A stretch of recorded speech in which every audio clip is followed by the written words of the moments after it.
Hello and welcome to Gareth Jones on Speed, coming at you from Madrid in Spain. I got on a flight this morning and flew from Heathrow to Madrid to test drive a car. I'm not the only one on this trip. With me is the inimitable Zog. Hey Zog. Hey there. So, our steed for this journey, are you excited by it? Absolutely, yeah, no, I'm much more excited than I usually am by a small family vehicle. It's a kind of mini MPV class vehicle. Yeah, I'm looking forward to this. The sun's out, lovely day for a drive. Exactly. Not that will sway our review of the car, the fact that we're in lovely warm Spain as opposed to very wet Britain, which was horribly grey this morning. Yeah, this was definitely the right place to come to today, I think. Yeah. Much better. The car we're driving, by the way, is the new Toyota Verso S, which, as Zog correctly said, is a mini MPV. The S, I believe, stands for small, and the car is filling in a gap where Toyota used to have the Yaris Verso. And compared to the Yaris Verso, this is quite a handsome little thing. The Yaris Verso looked a bit like a bread van or an ice cream van, in my opinion, but this thing, that's kind of nice. But you have to say, it does look a bit like a Honda Jazz, doesn't it? It really does. But look at this front line. It's got a line that sweeps up from the front bumper all the way up, which merges into the B pillar, giving it a look of an A-Class or even that Mitsubishi. It's got a bit of a look of the IQ about it at the front. Yeah. I'm really looking forward to seeing how the interior space of this thing works out, because first impressions are very much that Toyota done a good packaging job with fitting a lot of space into that thing, but without making the outside too big. It looks like a nice compact little car that you'd be happy to drive around London streets. Well, you know what, Zog? If it's bigger on the inside than it is on the outside, it's the right colour. Yeah, because it's an almost police boxish blue, perhaps. I don't remember them doing police boxes in that metallic shade, but almost indigo, isn't it? Almost. All right, well, let's get in and see if we can navigate. I'll drive first, shall I? Right. In we go.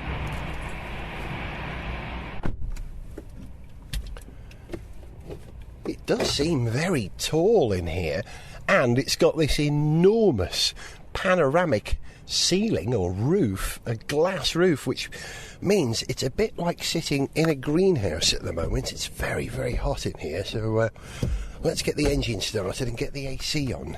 Now then, is this the manual? It is. This one is the manual one, and we've got one with a Van Dorn transmission, although I don't think we're allowed to call it that anymore.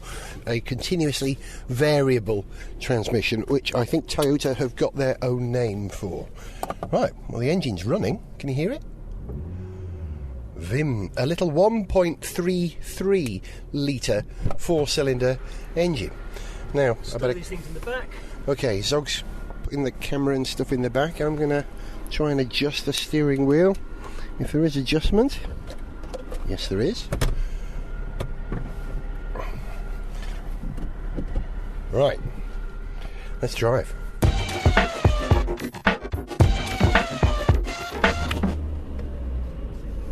Hello, Spain. Okay, run the right hand side of the road. Thank you very much.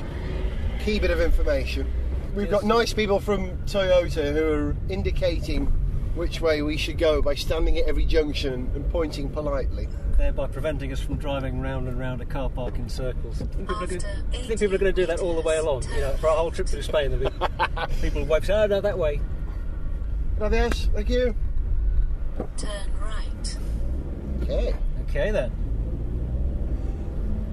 That strange feeling that you're sitting very low in the car simply because it's so high. It's a very tall car, and you feel like you want to be sitting right up near the ceiling, because you are so often in, well, the sort of cars we drive, coupes, to be sitting with this much space above your head. Actually, Noddy Holder could fit in here wearing his top hat, actually. That would work.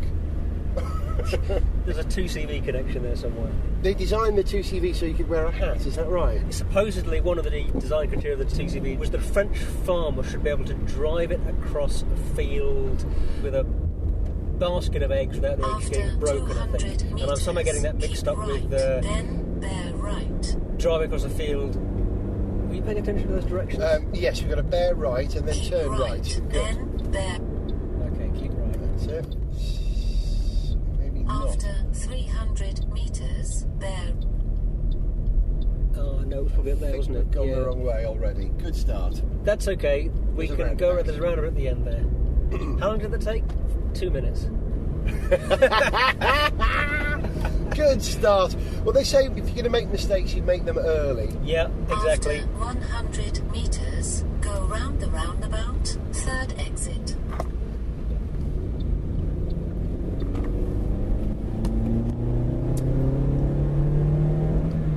Yeah, the one junction where we might make a wrong turn. Where's the Toyota going, Ian? This is the T-Spirit version, isn't it? Oh, the T-Spirit is the manual, is it? The TR is the... Oh, no. There are two versions, yeah? Yeah, there are two versions. There's the TR and the T-Spirit. So the TR is the base model, and the T-Spirit is the more market version with the alloy wheels, Keep right. electric rear windows and things. A huge number After of 600 features. metres, Because a lot of it keep just right, come then with take those the packs, motorway. navigation pack, safety pack, protection pack, durability pack, rugged pack. Keep right, then take the I'll probably motorway. get a slightly better eye on the actual details of that now, so don't worry about peering too hard on the screen. Yeah, that was good about the in-car system, reading up about it. The thing that I think is interesting about it is this App Store side to it. The sat-nav itself, I think, is Toyota's own system, but it then piggybacks on Google Maps for extra local information for, nearest coffee shop, that kind of stuff. And parking spaces, it will discover for you as well. The App Store for this isn't open until May of this year, apparently, but I don't know if that's a Toyota App Store. Well, that's what it would be interesting to ask them about, actually, because a couple of interesting questions come up there, because that's potentially a very interesting area. Now, what I'm wondering is, are the apps that we're talking about here Toyota-only apps? Are third-party developers going to be making apps? Can anybody make an app? If anybody can make an app and put it in a Verso or a Toyota automotive app store, just what kind of stuff can you get control of on the car? How badly can you mess that car up by writing even a bit of software for it, is the key question. Or we could really mess a car up with our software. Vamonos! Let's go! Vamos! Vamos. It's a lovely sounding engine, isn't it? It brims. No, he's got a nice little... It's a VVTi thing, isn't it? With variable valve timing, as I think all Toyotas probably are these days. very efficient, actually. From the spec, looks rather good. 54 miles to the gallon or something like that? Yeah, I think 54 is the version with the continuously variable transmission. Yeah. I think it was like 51, 52 for the 6-speed manual. But yeah, it is interesting to kind of think about just how much more efficient petrol engines are getting. More than 50 miles to the gallon in a comfortable car. In a comfortable family car like this. We're not in a Kia Picanto, are we? There's definitely a sense of substance to this. It's really very impressive. But it's very light. It's the lightest car in its class. But I want to know what they consider the class to be. Yeah, good question. Are we competing with the little Vauxhall people mover? What's that called this week? I mean, I thought it's the Honda Jazz, as mentioned earlier, undoubtedly. Yeah. There's a Kia thing, isn't there? So what's your impression of the driving experience? What's like in the driver's seat there? You're sitting in an MPV, there's no doubt about that, because you've got this incredible height above you. You can't see the nose of the car, which vanishes as it plunges. Yeah. You've got a massive, what do we call that, front deck, the dashboard? Absolutely massive. Mantelpiece. The technical term for that part of the car is a mantelpiece. It's a mantelpiece. You could actually lie on there, I would think. Actually, you could. Yeah. So whilst it may have 5 seats, there's also a single bed. Yeah, I mean, Rich would have a hard time in there, but I could just about curl up and get a good night's sleep in that space. That would be a first. Actually it would, but I have slept in cars. Having to change down from 6th to 5th at 100 k's, about 62 miles per hour. There's a slight incline in the road, but I guess with a 6-speed manual gearbox. Exit ahead. Okay. She shouted that out nice and loud, didn't she? After 800 metres, take the exit, then keep left. Interesting that the sat-nav we're using is not the one built into the car, but a TomTom which has been installed specifically for the purposes of this test, because it's got all the route that we need to follow programmed into it. Unless this car doesn't have sat nav. After 300 metres, keep left, then take the motorway. Keep left. I think it might be because maybe the sat-nav software for the Verso isn't actually going to be available until May. Right, I wonder when this goes on sale, because that would be terrible if you had to buy a car in March. I'm pretty sure they'll wait till the sat-nav's available before they sell it. We've got to remember... Yeah, 'cause it's a shame, because actually the TomTom's fine. It's certainly got a nice loud voice, but the screen for the onboard sat-nav, entertainment, etc. system is much bigger, and it doesn't block part of the windscreen, so yeah, it'd be nice to be able to use it with its own sat-nav, but... I wonder if the car we'll drive tomorrow morning will have the sat-nav live. I wonder. I'm going to bet that they're not going to let any British journalists wander around Spain without sat-nav to get them back to base. I think... Particularly you and me. Yeah, we've already lost our tripod, which was BA's fault, not ours, but yeah, we've kind of done our wandering around the airport looking a bit clueless bit. Well, apart from the tripod not making it to Spain, we almost didn't make the flight because I confused our seat number with the gate number. Yes. We were queuing for a Virgin flight to Los Angeles for about 5 minutes before we realised this isn't where we need to be. And we had to double back right across Terminal 3 and eventually did make the plane, as you can no doubt tell, being as we're here. Valencia. Some of the best driving I've ever enjoyed, I think, was in Spain some, 23 years ago or something like that, when I drove my Lancia HPE from London to a little place called Culera, not that far from Valencia, and en route we went over some mountains in northern Spain and all the way over to Vigo near the Portuguese border, and over those mountains I got into, I won't call it a race, but I was driving very quickly along with an Opel Kadett GSI, and we were going like the wind over these fantastic empty Spanish roads, and I can't remember ever enjoying a bit of driving quite as much as that. So having a bit of space is something you enjoy when you come to mainland Europe. I think we get used to driving on crowded roads, particularly in southern England, which is where I live, and you know, you're liberated by the space available in places like France and Spain. No wonder car launches are done here, and it's not just for the weather, is it, Zog? No, as you say, space, road. Yeah, also, I suspect it's, it's probably a fair bit cheaper to do whatever you need to do around London a car launch. Cheaper to do that in Spain probably than most of the European countries. Yeah. Gareth Jones on speed! Well, it's now 5:30 in the evening here in Spain. Evening, it doesn't feel like evening, it's bright sunshine out.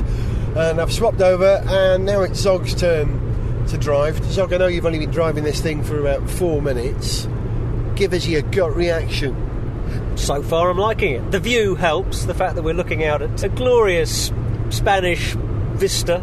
You can call it a vista, yeah. Absolutely. The light is just fantastic. It's that sort of couple of hours before sunset, golden hours they call it, when directors of photography particularly like to do their filming because everything just looks so much better. Colours are richer and... is that? It just looks fantastic. But, the car. Is that, just talking about the golden hour for a minute, is that because the sun is... After 600 shut up. metres, cross the roundabout, second exit. Is that because the sun is lower in the sky, so it's shining through a greater amount of atmosphere, so it's shifting the light slightly more golden, perhaps? Well, it might be filtering. Cross the roundabout, second exit. I think it's just that the light is a bit warmer, redder. There's more red in the... a greater proportion of red.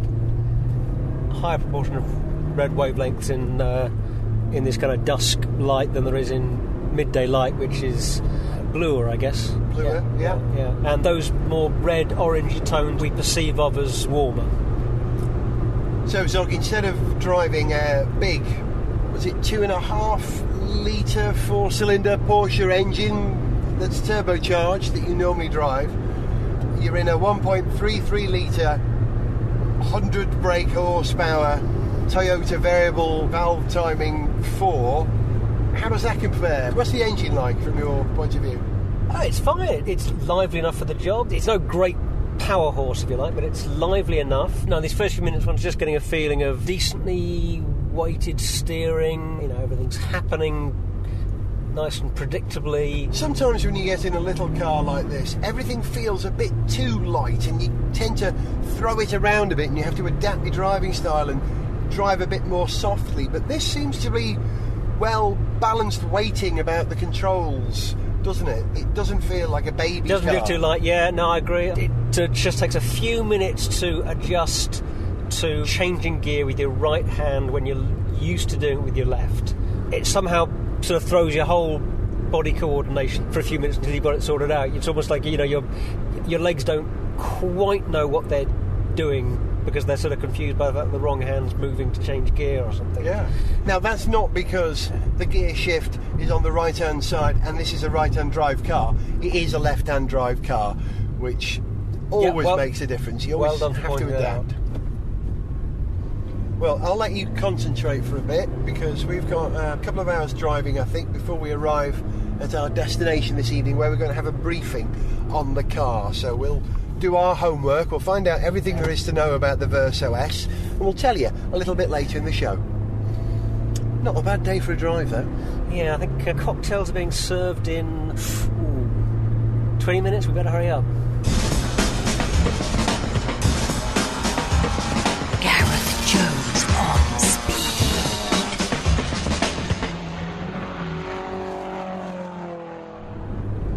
Welcome back to our road test of the Verso S. It's now day 2.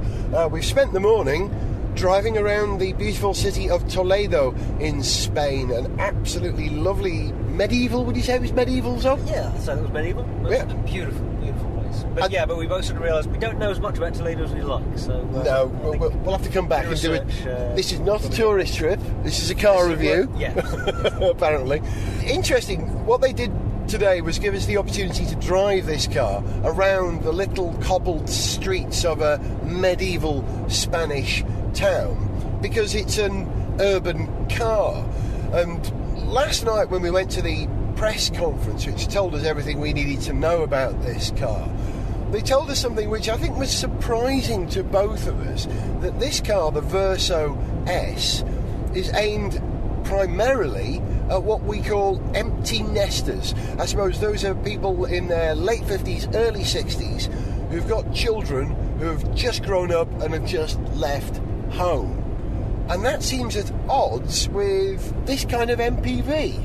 I mean, MPV's a family car, isn't it, sir? Well, good question. I mean, I associate this kind of flexibility that Verso has in terms of its load carrying ability, where you can stash stuff, where you can pile your shopping, how you can take the seats out, how you can fold the seats down. I associate that with young families, with with friends I have who are constantly pulling seats out to stuff another child in a box of toys that's going to keep them happy in the car. So, in as much as I thought about where this car is aimed, I hadn't imagined it being aimed at an older market like that. But I guess those empty nesters are going mountain biking, they're loading up their camping goodies, in your case. And that ability to rearrange the interior space. But it did strike me, if the object of the exercise here is to make a car that combines the compactness of maybe a super mini kind of car with that flexible load space, I think they've done a beautiful job of it, because it does feel in a totally different class to something like the Mazda MPV. Yeah, is the vehicle I know best in that class. Yeah, it's a size up from this, I think, the Mazda MPV. It is a size up, but even so, this just feels like a nice little family car. It's competing with cars like the Picasso C3, the Vauxhall Mariva, that kind of, well, not quite micro MPV, that would be a Suzuki Wagon-R, it's one size up. But when you get out of the car and walk around it, you realise just how small it is. It does seem quite narrow. It has a very small footprint, perhaps about the same as the Fiesta, but it is much taller. You sit upright, and so you're making most of the space.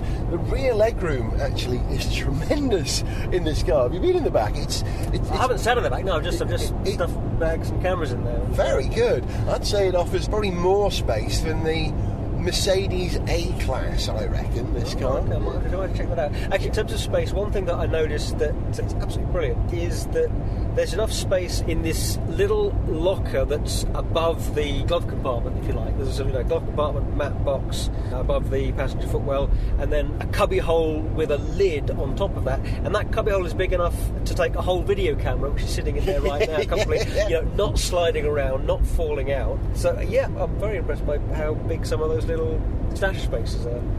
They boast that this car's got 19 oddments storage spaces. Well remembered, good. They've got, door bins, spaces in between the seats to store stuff, a double-level glove box, although to call it a glove box is more like a glove trunk, I suppose, really. Yeah, exactly. All the cup holders and everything. And it's pretty well teched up, you've got remote control for the telephone and the stereo and stuff on the steering wheel in this model, which I believe is like the mid-grade one. It's not the top-end one.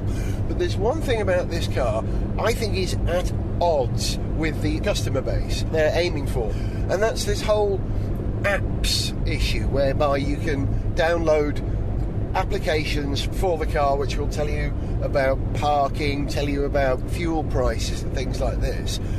I don't think empty nesters are the people who are really interested in downloading apps to your phones or to your car. I think that's a much younger group of people, our group basically, and younger. Well, yeah, although there are a couple of things there, and I suppose we should just briefly recap and say that part of the idea with the Verso, and this is going to be true of other Toyota models as well, that there will be software updates and new apps for the onboard navigation media system that you can download over the internet and install on your car. The important detail, by the way, about how it gets from your PC to the car, we're not quite sure about right now, and we couldn't get that information last night, so can't fill in that blank, but that's the basic idea. Now, a couple of things here, because I don't necessarily agree that it's something that isn't going to appeal so much to that older market, because I suspect that in marketing this car and the idea of those software updates, the word App Store has been brought in and used and applied in a way that maybe isn't 100% appropriate. Mm-hmm. In other words, the App Store, or an App Store in the kind of Apple, Android sense of the word, where all kinds of developers are creating products, making them available, and you choose, whatever you want to download and install.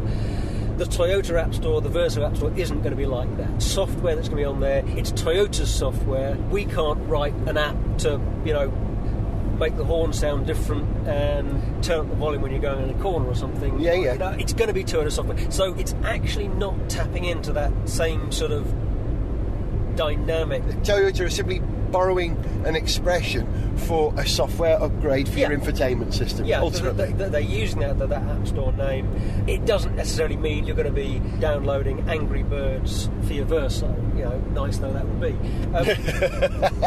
So there we go. But it is going to be interesting to see just how much Toyota do with that, because the joy of going to a launch like this is you get to have dinner with the people who market the car, sell the car, and indeed design and engineer the car.